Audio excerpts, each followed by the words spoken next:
So, I don't know if you knew this about me, but I have autism.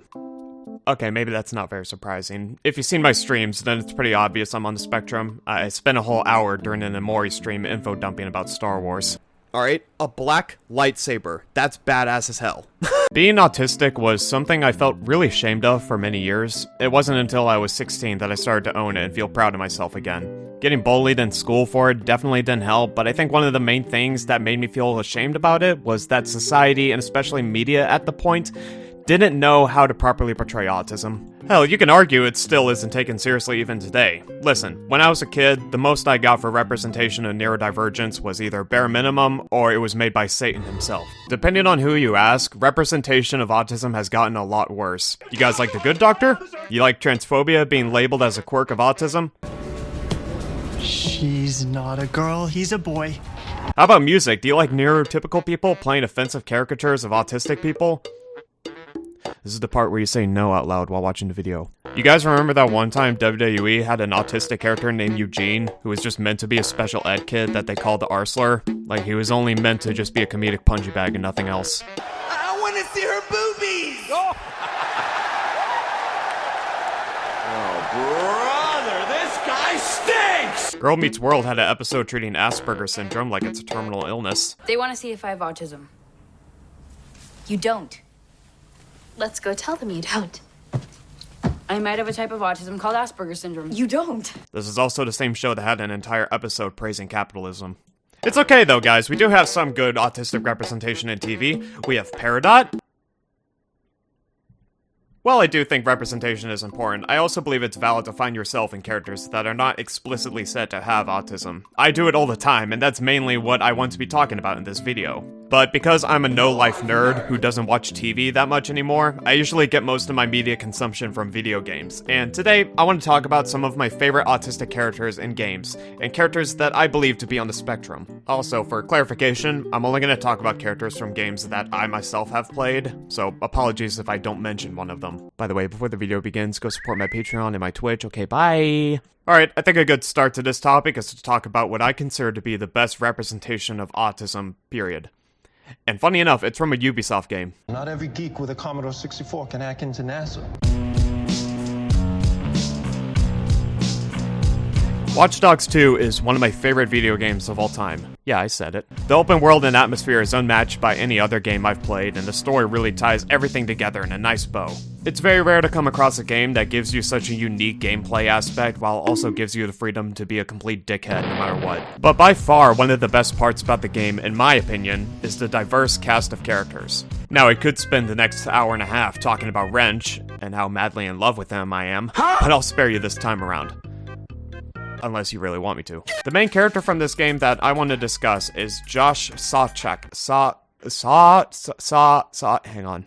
How to pronounce Sawchuk. The main character from this game that I want to discuss is Josh Sawchuk. Josh is one of the many members of DedSec. He's a hacktivist who works alongside the team to help take down Bloom and CTOS. The main thing that sets him apart from other members is his more stoic outer personality. Josh has high-functioning autism, and with the way that CTOS works in the world of Watch Dogs is that it flagged him as being emotionally unstable, which resulted in care programs for him being rejected and job applications as well. It's revealed in an audio log by Horatio that Josh operates on a much higher level compared to the rest of the group. He has a much higher intelligence when it comes to hacking compared to the rest of DedSec. When you get down to pure coding, Josh operates on a higher level than the rest of us. We gotta look at his CTOS profile and all kinds of nasty flags popped up. Emotionally challenged, unstable, even a low mental maturity score. He's none of those things, and he quickly became the activist soul of our group. Josh is a victim of CTOS's discriminatory AI. It's a system that was trained to exclude people like Josh in favor for neurotypical people. When his care packages and applications were being denied due to it, that's when his hacktivism began and when DedSec took an interest to him. Throughout the game, Josh can be seen as being more quiet and unemotional, but he opens up more to people who he feels are safe. And it's not uncommon for people on the spectrum to be like this. While the rest of DedSec joke with him and haze him, they never treat him as lesser than. In fact, they have a lot of respect for Josh. This is systemic injustice at its highest level. You found it, Josh. Well, Ray helped me bypass the firewall. I couldn't I know, access this is all yours, kid. Good work. The game not only does a good job at portraying autism, but it also goes out of the way to show the positives of being on a spectrum. Josh is implied to be the most skilled hacker in the group. He has an exceptional memory and it comes at a great advantage when he aids you in missions. He has an interest for programming and building drones, and he even helps you by giving you a gigantic-ass drone to aid you in a mission to escape from a hidden place. Arguably, he is one of the most helpful characters in the entire game. He has a really close connection with the rest of DedSec, and they all treat him really calmly and know his struggles. There's a scene where Josh discovers that a numerous amount of followers of DedSec are fake accounts. When he discovers this and shows it to DedSec, he starts blaming himself, saying that he didn't check fast enough. But one of the things I love about this scene is that the rest of the gang doesn't see it as such, and they're able to recognize that he's having an emotional moment, so they comfort him through it. I should have just... Josh. It's not your fault, okay? Look, we all saw the numbers. You're the only one who caught it. You did good. You did good. Huh? Another thing I really love about the game and Josh's character is that Josh never views his neurodiversity as being a disability. He views it as a part of who he is. I know there's a lot of debate within the autistic community on whether or not autism is a disability or mental illness. I don't see it as such, but I don't blame others for having a different opinion. It is a spectrum after all. Not everyone is going to have the same experience or the same type of autism. But the way the game talks about Josh's autism and how he doesn't view it as a disability to himself, it's really refreshing to see after most depictions of autism being portrayed like it's a bad thing. After finishing one of the missions in the Caustic Progress plot, which is in the DLC of the game, Josh and Marcus reflect on the possibility of nanotechnology being able to cure diseases. Marcus asks Josh if he would ever use it to cure his autism, to which he says, "Maybe. The experiment would be worthwhile, but only if it were reversible. I like who I am. I might not like who I would be if I didn't have Asperger's." Yeah, that's a good point. How much of that shapes who you are? This single line of dialogue felt so euphoric to hear from an autistic character. Far too much, I see a lot of media and representation portray autism as something holding the person back, and never truly showing just how much it could benefit them. In Josh's case, his autism helped expand his creativity and passion for what he enjoys doing. While he still struggles at socializing, it doesn't stop him from being able to do so. Those who care about him are able to accommodate for him and understand his different way of being social. And it doesn't stop him from having fun with DedSec. What does every gaming website love most? Being considered journalism? So what do you do around here for fun? What do you mean? This is fun. Yeah, but outside this place. No. Right. Nice talk, Josh. Who's your friend? Oh, this is Susan. She's a second-grade teacher from Milwaukee. She's 32 and she drives a cherry red. Cool. What's the guy doing? Why does he have a toilet brush up his ass? Hey, spoilers! We are so gonna cornhole this fake-ass church. What's cornhole? Where the corn goes after you eat the corn, Josh. Oh. Wait a minute. You used cornhole as a verb. That doesn't even make sense in the context if you... Okay, we focus on Siska. The cornholing begin. You heard the man. Cornhole. Even the little details of his character are always so nice to see. His workstation in the hackerspace is tidy and organized, and things like soda cans are stacked into a pyramid, which is something I myself did with sparkling water during quarantine. He wears a key around his neck, which can most likely serve as both his house key and a fidget for himself. His posture is completely fucked up, which I absolutely love about him. I love Josh. I think he's by far my favorite autistic representation, and it's really refreshing getting a character like him in a game that I hold very close to my heart. Seriously, go play Watch Dogs 2. Put your hate boner for Ubisoft away and just play Watch Dogs 2, it's amazing. Also, apparently, Josh was originally going to be closer to an internet influencer. Holy shit, we really dodged a bullet. Now, you may think I'm done talking about the game and I'm going to move on to a completely new game and character, right? Speaking of Watch Dogs 2, while it's not explicitly said, I consider Wrench to be on the autism spectrum as well. His personality contradicts Josh's. He's loud, abrasive, energetic, and doesn't really have an off button. I believe him to be on the spectrum, just on a different side of it compared to Josh. He has trouble reading the room, and it leads to him being incredibly inappropriate. He has a short temper, and it leads to him butting heads with Josh and T-Bone, but despite all of this, Wrench is arguably one of the most likable characters in the game. He has a good heart, and he's always thinking about his friends, people like Marcus, Satara, Josh, Marcus, Horatio, Marcus, T-Bone, Did I mention Marcus? Wrench has a very clear hyperfixation for robotics. When stealing one of Holmes' robots as part of a mission, Wrench gives it a new paint job and treats it like it's his child. He even names him Wrench Jr. He has a whole argument with T-Bone over the fact that T-Bone wants to use Wrench Jr. as an EMP bomb for their mission. For fuck's sake, we already had a working plan here. Not with him! Junior, off. Oh. Now listen to me. You don't get to walk in here like you own the place, okay? This is my garage. My hardware. After he was basically strong-armed into doing it, he recovers the scrapped Wrench Jr. 13 years later just to keep him as a child again. In Watch Dogs Legion, he steals another robot just so that Wrench Jr. could have a sibling. But here's the thing, okay? I can't stand by and let her be dissected like a frog in biology class. I can't let that happen to Wrench-Alina. Wrench-Alina. This guy's adorable. I think he is also canonically a brony. Don't quote me on this. What's with all the goat stuff? Because I'm a horny boy. Get it? Because goats have horns, not because I want to fuck us. You know what? Oh, brother. Obviously, it's not confirmed whether or not Wrench has autism, but I like to think he does. It makes a lot of sense for his character. Moving on from Watch Dogs, are you guys ready for me to talk about the Sonic franchise for an hour?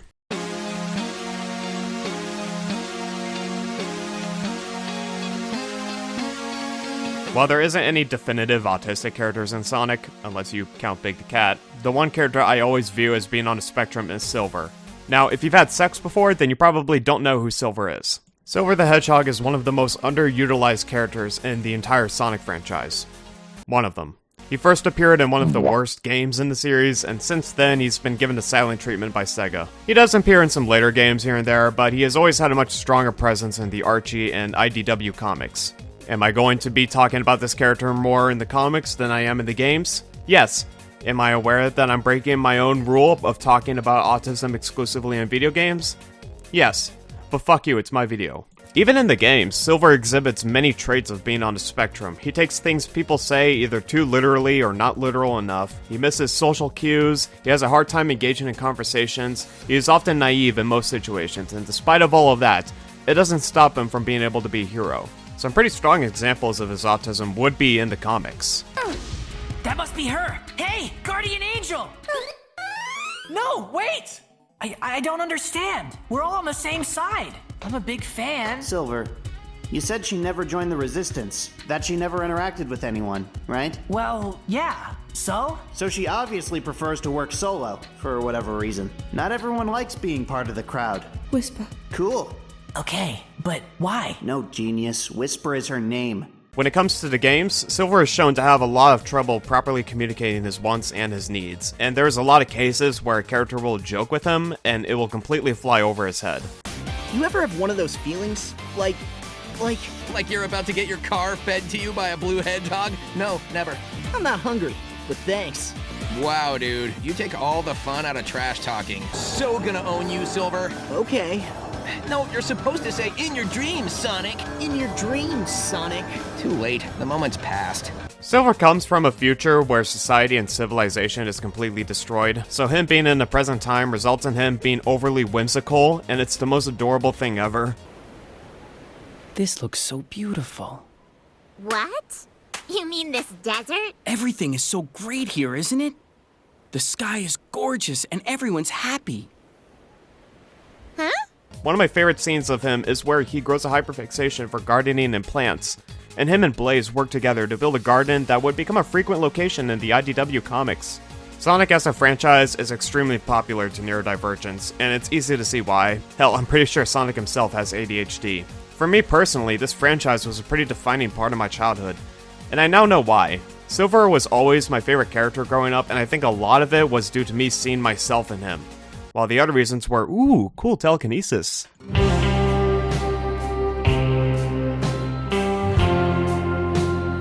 Red Dead Redemption 2 is a once-in-a-lifetime game, and ever since my first playthrough, it became my main hyperfixation for an entire year. It's what I consider to be the magnum opus of video games, and every aspect of it holds a special place in my heart.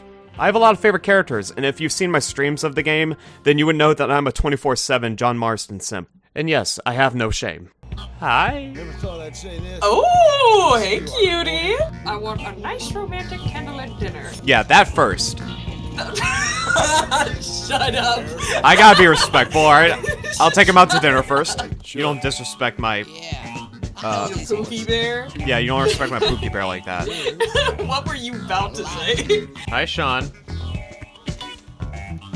Hi, John. You said bye, John, twice. I like John. But one character that I feel like not enough people talk about is Kieran Duffy. He's arguably one of the most tragic characters in my opinion. Kieran was alone for the vast majority of his life. His parents would die of cholera while he was at a young age, and he would try to find shelter and company working at the stables or serving in the army. When both of them didn't work out, he found himself involved in a gang of outlaws, but once again, he was left alone when said outlaws would be killed. I used to work with horses when I was a little boy. My pa came over from Ireland. He got sick and died. My ma got sick and died. It was cholera. After that, I was all alone, and the stables where I worked threw me out. I joined the army, but that didn't work out well. And then I fell in with some outlaws. They got killed, and I fell in with the O'Driscolls. It wasn't until he was picked up by the O'Driscoll boys that he was forced into working beneath them. He described how he was considered the bottom rung of the ladder in the gang, and his only real contributions to it was horse care. Something that he was very familiar with. And all I know is folks all seem to die. I still love horses. In the events of Red Dead Redemption 2, Kieran is captured by the Vanderlyn gang and held captive by them. It wouldn't be until Kieran saved Arthur's life that he would be let go of his captivity. Kieran is very awkward and has trouble socializing and communicating, especially with his fellow gang members. While there are a lot of gang members that resent him, there are also very few that genuinely care about him. For example, people like Mary Beth. It's also implied that Bill Williamson has feelings for him, but he's just got a unique way of showing it. I'll have another drink. Well, I can't right now, sir. I gotta go help with the horses. Sorry. Excuse me. With the horses? Wait a minute, come on back here! Well, come on back here, you hear? You don't like many people at all.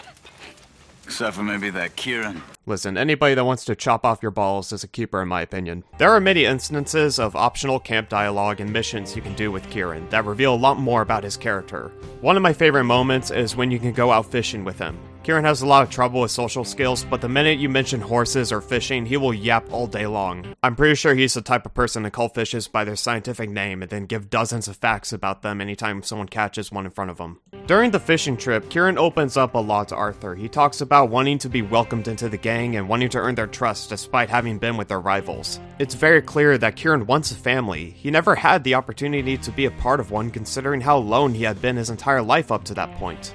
That's why when Arthur says, Well, just think now you'll never be alone again. It feels impactful when you take into consideration the background of Kieran's life. I consider Kieran to be on the spectrum, even if it's not confirmed. In this case, it would make sense if it's not explicitly said, since autism as a concept didn't exist in 1899. But that didn't mean there weren't people on the spectrum during that time period. When you look at Kieran's behavior, and especially his mannerisms, I do believe the game is trying to make that implication clear, while still remaining realistic to the game's world. He's a very tragic character, and despite all the misfortunes in his life, he still clings onto hope and believes he can find it in this gang. Even if people in the gang find him strange, they still recognize that they are all misfits in their own way. And that's why Kieran was able to bond with characters like Mary Beth, who were able to see the kindness and compassion in his heart. In a way, Kieran is one of the most realistic depictions of autism, which you wouldn't expect from a game like Red Dead Redemption. But it just goes to show how incredible and in-depth this game is with its characters. So, moving on, let's talk about a game that I've been playing through recently, that being Night in the Woods.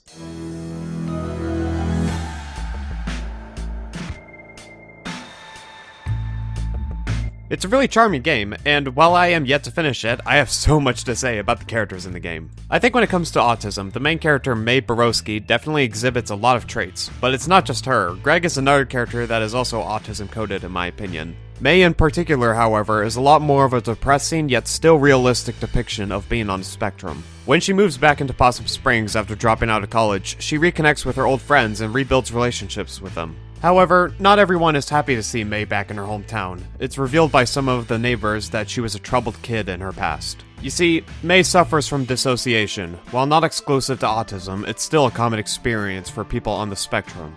And Mae is struggling with this throughout the vast majority of her life. While treatment was able to help, it still stays with her. It's revealed that her dissociation is what led to a violent episode while she was in high school. An incident that would be known as the incident. I don't know why I'm acting like this is a major name drop. The incident was a violent episode that occurred 6 years before the events of the main game, during which Mae would suffer a sudden form of dissociation and derealization, which would result in her feeling an immense sadness as she felt that nothing around her mattered anymore. That everything and everyone just became blobs and shapes of nothing. This would only be the first part of the incident, as it would lead to a second episode the next day during a softball match, in which Mae would lash out in a fit of anger and beat a fellow classmate's head in with a bat in front of the entire school. Following the incident, Mae was left with a poor reputation with her town and a complicated relationship with her family. This would lead into her family going into debt trying to treat her dissociative disorder. She would be prescribed the journal as a method of keeping her emotions in check. Something that is used frequently in the game, and also something that I myself have been recommended on using to keep my emotions in check when I was little. While Mae was in college, her dissociation only intensified from the unfamiliar environment. She didn't make any friends and was terrified to leave her own room, having to resort to downing cough syrup just to get to sleep. She dropped out after 3 semesters and moved back into the safety of her home, much to the disappointment of her parents, who were excited for Mae considering she was the first in the family to go to college. Dissociation is a very scary and very real part of mental disorder, and especially autism. And while I've never had it to this degree, it was still something that I myself struggled with personally growing up. I had a lot of anger issues similar to Mae, and so much to the point where the incident, as mentioned before, is something that I've unfortunately been in similarly. Coming from my experience being on the spectrum, I had a very bad reputation in elementary school. I lashed out at others and had a short temper. It's something that made others scared of me, and something that would stick with me throughout my entire time at school. Similarly to how the people in Possum Springs still see Mae as the violent 14-year-old in high school. I feel like I see a lot of myself in Mae, and I feel like I can relate to her and her struggles. Even apart from her dissociation, there are many other traits she carries that can be seen as autistic. She seeks sensory in things like balancing on power lines or vandalism. She has a tendency to blurt out what she's thinking, and it leads to unfortunate situations, and along with that, she has trouble reading other people's emotions. I think the game does a really good job at showcasing the effects dissociation has on people. We literally get glimpses into Mae's headspace and what goes through her mind during the game. It's important to have characters like this so that people can see themselves in them and feel less alone, especially when it comes to something as scary as dissociation. I think this is a very real depiction of autism in my opinion, and one that isn't afraid to show all sides of it, including the ugly ones. Now, I don't think I can talk about autism and neurodivergence in video games without mentioning the elephant in the room. Close your eyes, you'll be here soon. I recently played Omori on my Twitch with Valor Vex, and ever since I finished it, I've been wanting to find an excuse to talk about this game on my main channel. And oh, would you look at that? I'm making an entire video about autism in video games. It's going to be very hard for me to talk about the main character, Sunny, and how he might be on the spectrum without spoiling the entire game. So I'm going to suggest you play the game before watching this portion of the video. Sunny is the main character of Omori, and he is also the most mentally ill character in the entire game. After his sister's death, he locked himself in his room for over 4 years and became a hikikomori, during which he would retreat to his headspace, a place that he would build up to escape from something. That something being something. Again, I don't know why I'm acting like that's a title drop. The headspace would begin to fall apart as Sunny exposed himself to the real world again, having to come face to face with his old friends and how much they have changed, and especially how much Mari's death affected them. His form of escapism begins to crumble once he is forced to confront the truth being that Mari did not commit suicide like her friends had initially thought. Mari's death was the cause of an accident that stemmed from an argument between her and Sunny, both Sunny and Basil would stage her death as a suicide in order to protect themselves. This would be a decision that would fill the both of them with immense guilt and shame, and while I also believe Basil to be on the spectrum, Sunny is a very interesting case compared to others that I have mentioned in this video. He exhibits many traits such as having vivid imaginations and a shy and quiet personality, but by far his biggest characteristics would be in relation to his headspace. His headspace is home to the most deep corners of his imagination, a place that he escapes to in order to avoid his overwhelming guilt and fear. He envisions himself and his friends as being kids again and getting along like nothing happened, a massive contradiction to his real world. Sunny has always exhibited traits of being on the spectrum, but it intensified to an extreme level when his sister died. His shame and guilt resulted in him cutting contact from the outside world. He stopped going to school, stopped seeing his friends, and he stayed inside for 4 years. I think similarly to Mae, Sunny is a more depressing yet still realistic side of the spectrum. Sunny still cares deeply about his friends, which is why he keeps them in his headspace, but his fears eventually start to break what's left of it. Seeing Basil again in the real world means having to recall the events that he tries desperately to repress. Basil is suffering from his own guilt and shame as well, and the game doesn't hold back when it shows how much it affects people. I know I've pretty much spoiled most of the game for you, but if you haven't played Omori yet, please do. I can't recommend it enough. It's an amazing game. The last character I want to talk about is one that I had a crush on as a kid. I don't know why I brought that up, it's not even relevant.